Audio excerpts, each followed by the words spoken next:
After Pearl Harbor. Okay, it was a shock to the entire community. And being that my father was a leader in the community, he had several employees, and many people were dependent on him for their employment. It was rather devastating to know that there was going to be some change. He, of course, did not know what the change would be, but there were many of his peers, business people, that were picked up soon after Pearl Harbor. But my father was not picked up by the FBI until February the 21st. This was the day before Washington's birthday. And when the sweep came, it was early in the morning, and there were actually 5 FBI men in plain clothes. All they showed was their FBI badge, and came into the house and start searching our entire home. 2 constantly stayed by my father. He was, of course, searched, and they started filling up boxes with items that they felt that my father shouldn't have, such as cameras. They were, of course, looking for firearms, which he did not have. Many of the family albums they went through and actually ripped up the pictures that showed a lot of the pictures that were taken for his business, like being like the lumber business that he was in. He was exporting lumber, and so there were many pictures of the lumber camps. And I noticed that they were and shipyards and ports. And so they ripped up these pictures and put these in the box. And what was devastating was they flipped over the Davenport or the sofa, and they actually slit open the bottom piece of material that caught the dust to search for anything that might have been hidden in the sofas. But they did not find anything. But we went through this extensive search, and on my father's body they found a wad of money. I don't know exactly how much it was, but it was a sizable amount of money. Coming from a teenager who was 14 years old, it seemed like an awful lot. They confiscated that. This was your brother? My father's. Oh, your father. My father's had this in his pocket. Oh. And we never saw anything. So they took it? They took it. They took all these material things with them. And they told my father to get dressed, and that was it. When they came, they searched, and they whisked him off to wherever they took him. And I believe it was the embassy, the U.S. Embassy, where the Japanese immigration had an office.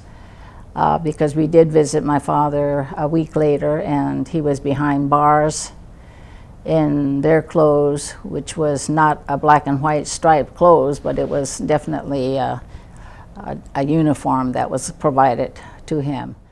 We were told that my father will be brought down to the station and be questioned, and left it at that. Well, he did not come back. And as we heard through the grapevines, that he was going to be sent to Missoula, Montana. And this happened about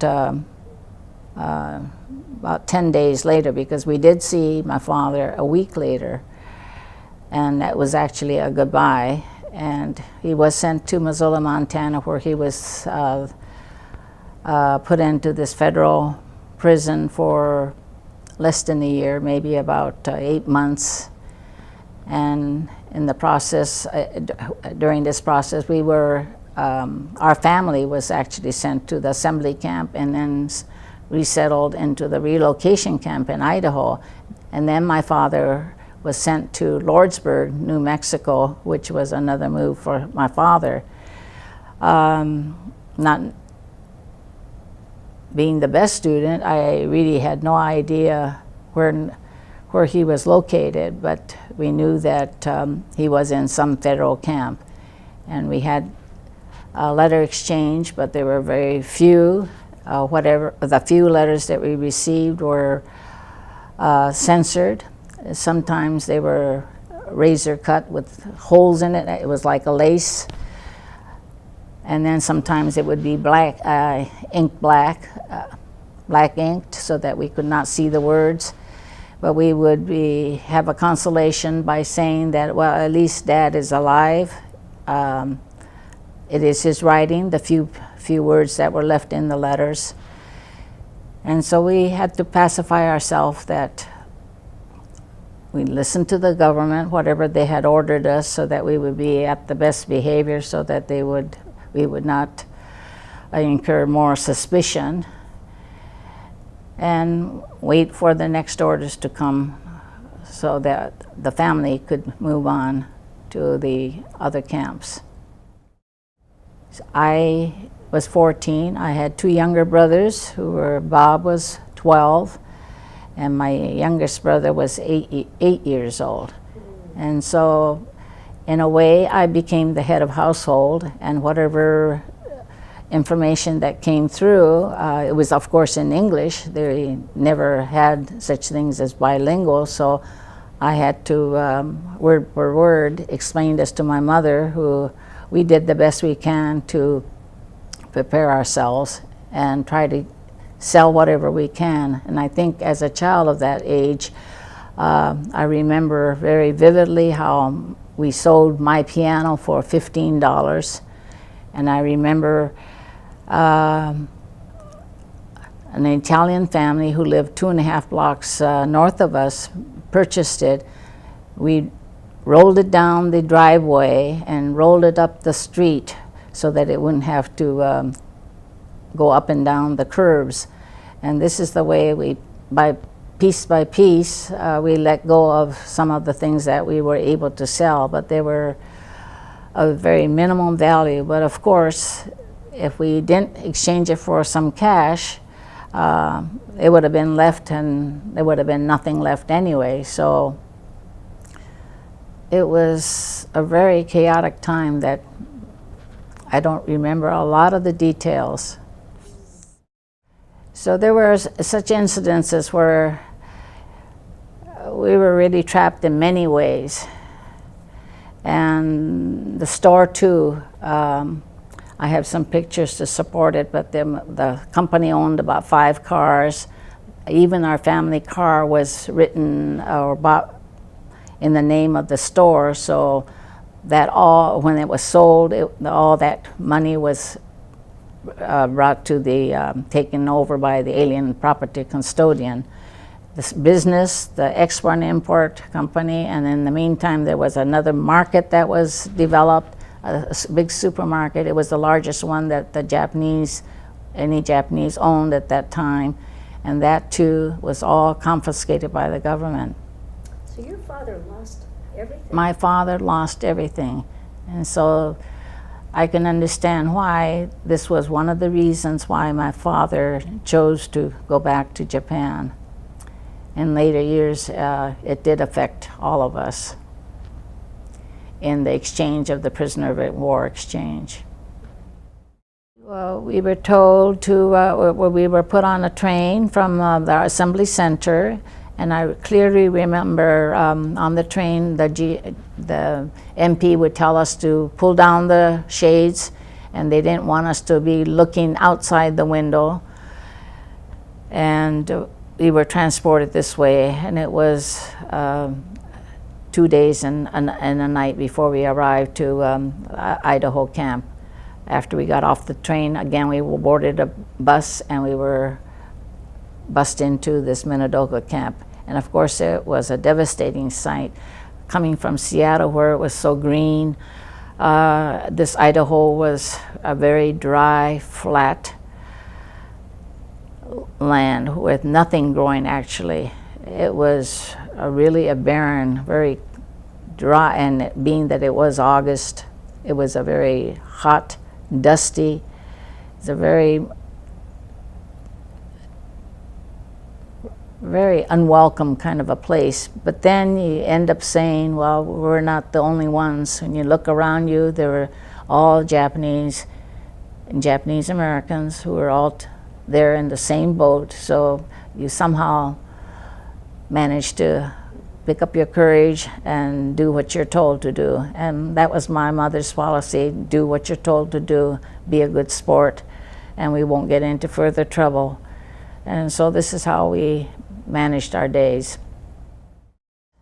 And all of a sudden, my father was released from Lordsburg, New Mexico, to come back to the Minidoka to join his family. And I thought this was well and good. We would be so-called normal like the rest of the family, so it was very accepting. But then within a couple of weeks, again, this story about being repatriated came up. In later readings, I found out that the Gripsholm, the exchange ship, did not have enough people to exchange, and so the boat was delayed by a month.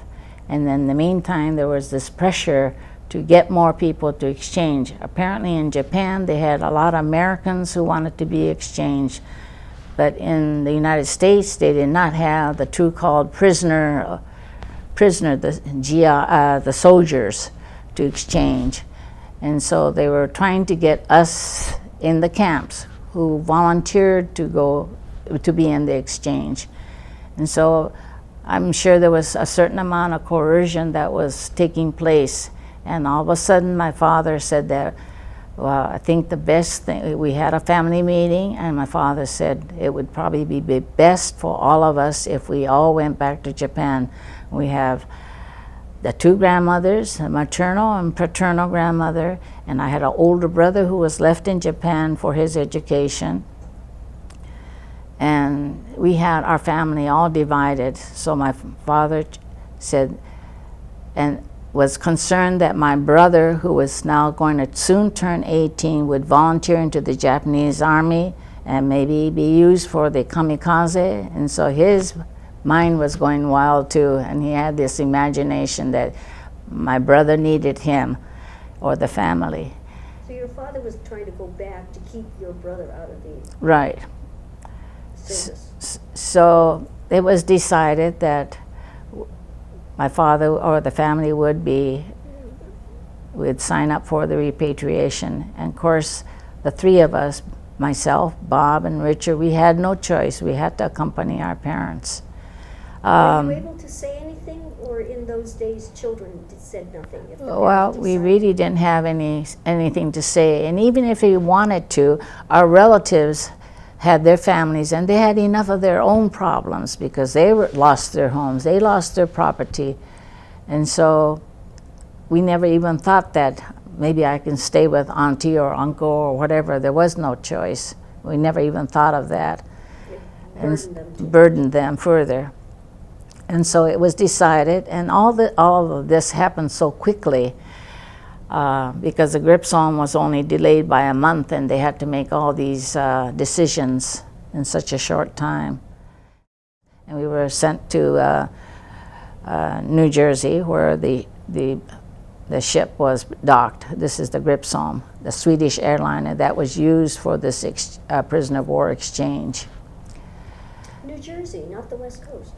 No, West Coast was at war in the Pacific, as you know. There was a heated war going on, so we departed from, and I have the map that I wanted to show.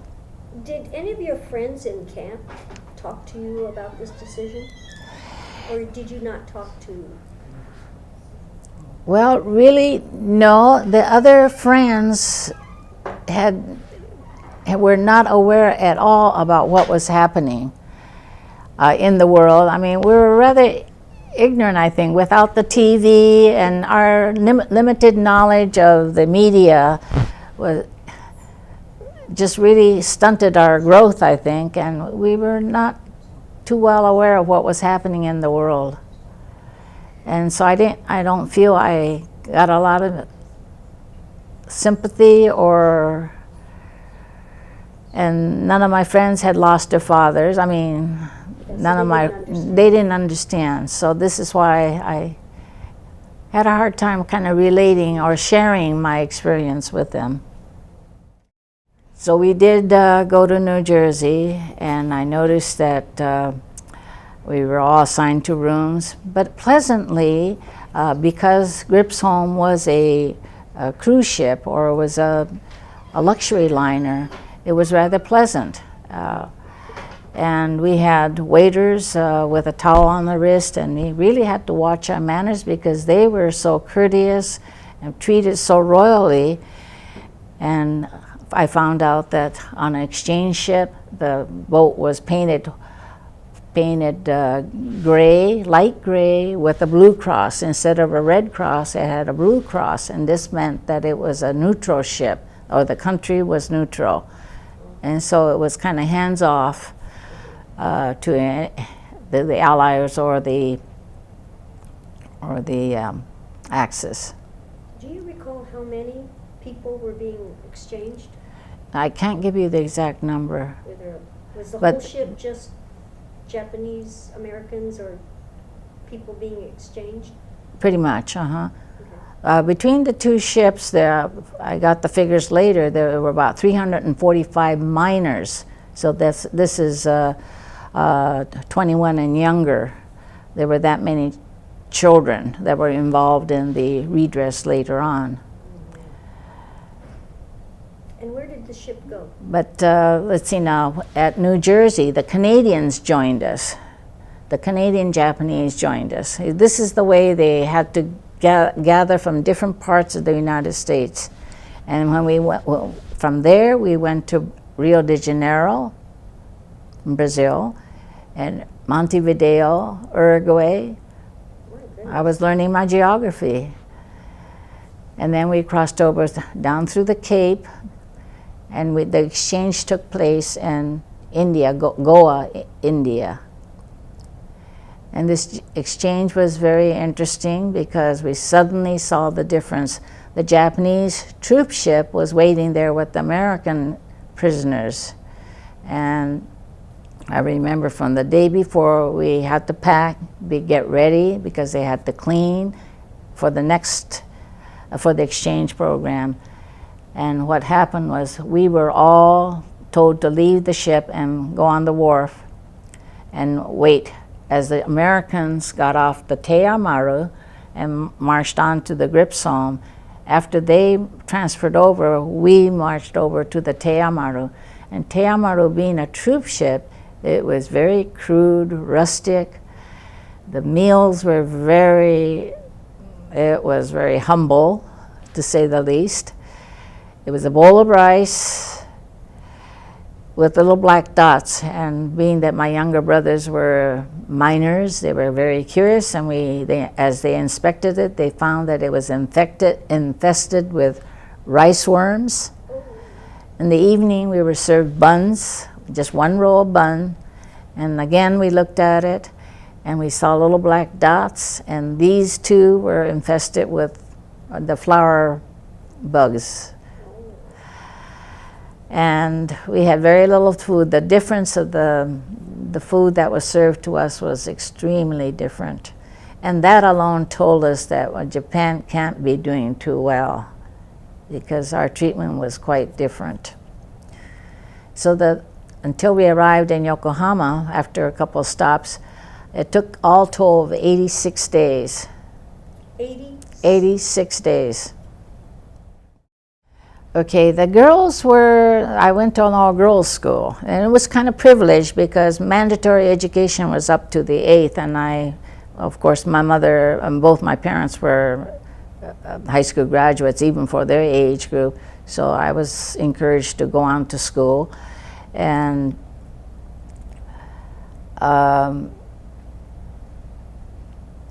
there were some people who were kind of afraid of me. They're neutral people, but then there were some rebel-like kind of students who kind of befriended me.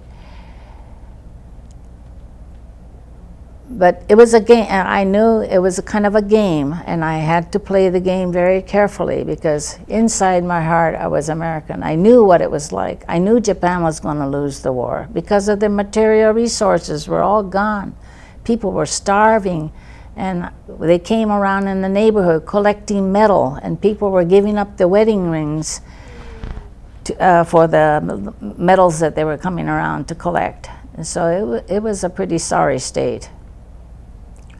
And when I had pleurisy, my mother proudly came back, had a fresh egg wrapped up in her towel, said, "Marion, look what I found you." She bought a raw egg on the black market and came down saying, "How would you like me to fix it? Soft-boiled, hard-boiled, fried?" She was pleading with me to tell her how to fix it. I was so sick, I couldn't breathe. But I still do remember that memory of mother love. The occupation force were begging for people who were bilingual. So I pleaded with my parents, telling them what I was doing in college. It wasn't worth their sacrifice in sending me to this school. So they gave me the consent, and I applied for a job with the American Station Hospital. And I was hired to do the PBX, which is a switchboard, and I wasn't there a month. They sent me up to the library, and I liked it. And there were two American Army librarians who we got along with, and I did their Dewey Decimal for the books. I took the library cart and walked around and signed books up for the GIs that were in the hospital. And I kind of enjoyed that. But then that was the time when one of the librarians, Shirley Welshinger, is the one who said that, "Marion, when are you going to go back to the United States?" And it really never dawned on me that I could ever think, go back to the United States. Having no money, my father was not what you call regularly employed.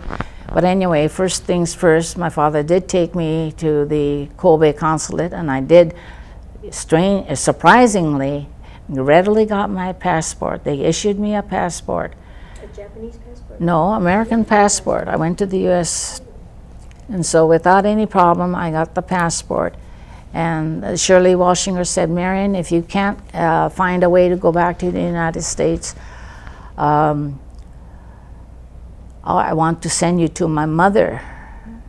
And I guess as a schoolgirl or such. And when I asked where she lived, this was Palm Beach, Florida. All I knew was Palm Beach, Florida. It sounded like a glamorous place for retired people. Other than that, I didn't know anything about it. But that turned my father's wheels, and he decided, yeah, I should try to find a way back to the United States. And through the relatives in Seattle who were struggling away post-war, yes, they helped to finance my way, and I did go back to I did come back to the United States in Seattle. And stayed with your relatives? And that was a time when I tried to stay with my relatives, but tried to get my education insurance, which was now mature. But that was a time when I found out that because it was in my father's name and he was very much alive, I was not entitled to this money. It was a New York life. So, well, anyway, the relatives did find a way to borrow me the money piecemeal, and when I went to nursing school, this was Rochester, Minnesota, and all the physicians came from Mayo Clinic. I didn't realize what a wonderful school that was. It was certainly one of the top 10s. So I still believe that there was somebody looking after me. Through the time, redress came. There were a period of time when I was hearing about the redress, did whatever I could wherever I was living. We made many moves during the time because I was married and I was raising my family. But with the majority of the people, I applied for redress, only to find out that when the first letters came, whether you were eligible or not eligible, I was denied redress, saying that I was ineligible because I had gone to an enemy country during such and such a period of time. This was from the time of Pearl Harbor to the time of the surrender of Japan to the Second World War.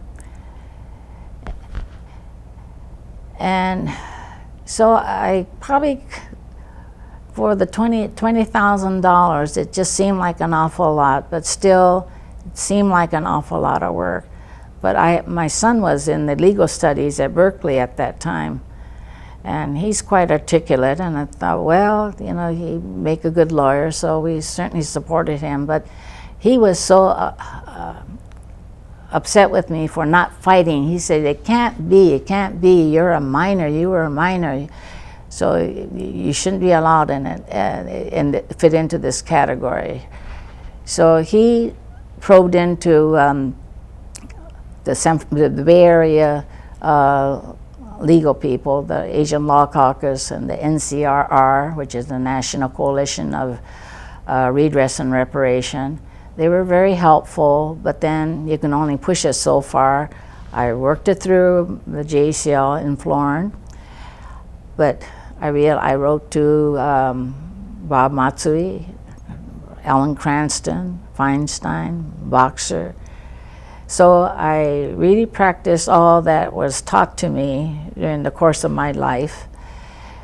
As slow as it was, it came to a head where eventually I did win, but the process was, it took a little doing in that my son's classmate was working for Morrison and Foerster, which is a large legal company in San Francisco. And when he heard this story about my plight, he pro bonoed and said that yes, he will sponsor us and look into it. And so there were about 14 of us in San Francisco that the Asian Law Caucus has been trying to gather names in the same situation and try to get us to make the right application. Well, they too had only a certain amount of limitation of what they can do. So Morrison and Foerster had applied to do a class action suit against Reno versus Kanemoto. Being that with my son's help, I was able to draw up a paper which sounded pretty legal and official. And so this is why they used my name. And the Morrison and Foerster did send a representative to Washington, D.C., and we won the case. So exactly 3 years later, as the program was going to be closed, I got my redress. And not only did I, but everybody in my situation, there were 345 who were eligible, but 215 were alive and identified, and so they all received their redress. So it proves that our government can make the apology, correct the wrong, and late in my life, I've learned an awful lot, that it does work, our legal system. So justice was served.